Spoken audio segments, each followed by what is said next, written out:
అందరికీ నమస్కారం. నేను మీ నేహ గొనెల. ఇక్కడ చూస్తున్నారు కదా, ఒక స్పెషల్ రెసిపీ అనమాట. మా వదిన మా కోసం ప్రిపేర్ చేసిన రెసిపీ. ఇది కూడా సమ్మర్ టైంలోదే.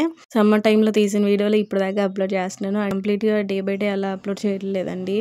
సో ఒక 2-3 డేస్ గ్యాప్ ఇచ్చి 4 డేస్ అట్లా ఎప్పుడు వీలుంటే అప్పుడు అప్లోడ్ చేస్తున్నాను అనమాట. వాయిస్ ఓవర్ అది ఇవ్వడం అంతా కూడా. ఇక్కడ మా వదిన KFC స్టైల్లో చికెన్ అయితే చేస్తున్నారనమాట. నిజంగా చాలా అంటే చాలా టేస్టీగా వచ్చింది. దానికోసం ఫస్ట్ అయితే మిరియాల పొడి అది తీసుకుంది, కొంచెం కార్న్ఫ్లోర్ అండ్ కొంచెం మైదా అయితే తీసుకుంది. అండ్ దానికన్నా ముందు అల్లం వెల్లుల్లి పేస్ట్ కూడా యాడ్ చేసిందనమాట. అండ్ అవన్నింటిని మంచిగా మిక్స్ అయిపోయేలాగా స్పూన్తో మిక్స్ చేసేసుకుంటుంది. ఇక్కడ తను మిక్స్డ్ హెర్బ్స్ అయితే రెడీ చేసిందనమాట. అవి కూడా యాడ్ చేసుకొని మంచిగా కలిపేసింది. ఆ తర్వాత ఇక్కడ ఎగ్ అయితే బీట్ చేసి పెట్టుకుంటుంది అనమాట.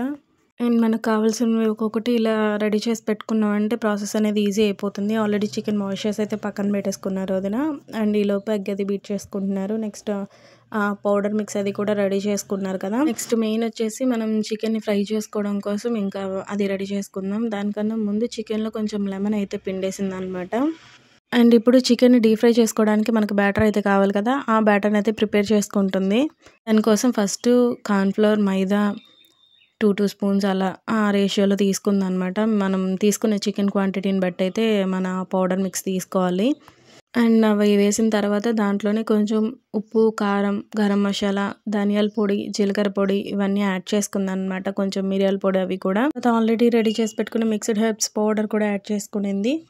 చూస్తున్నారు కదా, 1 by 1 అలా వేసుకుంటుంది. అన్నీ వేసేసుకున్న తర్వాత మంచిగా ఫస్ట్ స్పూన్తో మొత్తం అన్నీ కలిపేసిన తర్వాత లాస్ట్లో ఇంకా వాటర్ అది యాడ్ చేసుకుంటా టెక్స్చర్ అయితే వచ్చే వరకు కలుపుకోవాలన్నమాట.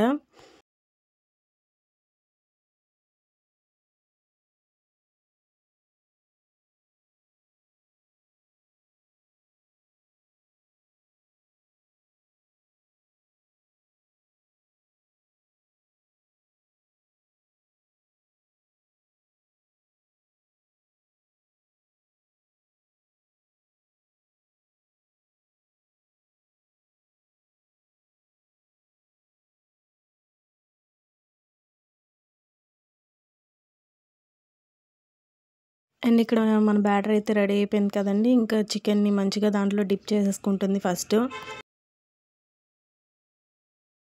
తర్వాత దాన్ని ఆల్రెడీ ఎగ్ బీట్ చేసి పెట్టుకున్నాం కదా, దాంట్లో డిప్ చేసిందనమాట. ఆ తర్వాత మనం ఆల్రెడీ ఫస్ట్ పౌడర్ మిక్స్ చేసి పెట్టుకున్నాం కదా, ఆ పౌడర్లో అయితే మళ్ళీ ఒకసారి దీన్ని అటు ఇటు రోల్ చేసిన తర్వాత ఇంకా ఆయిల్లో డీప్ ఫ్రై అయితే చేసేస్తుంది అనమాట. సేమ్ మనం బయట కొనుక్కొని తింటే ఎలా ఉంటుందో అలానే ఉంటుంది, అంతే క్రిస్పీగా అలా అనమాట.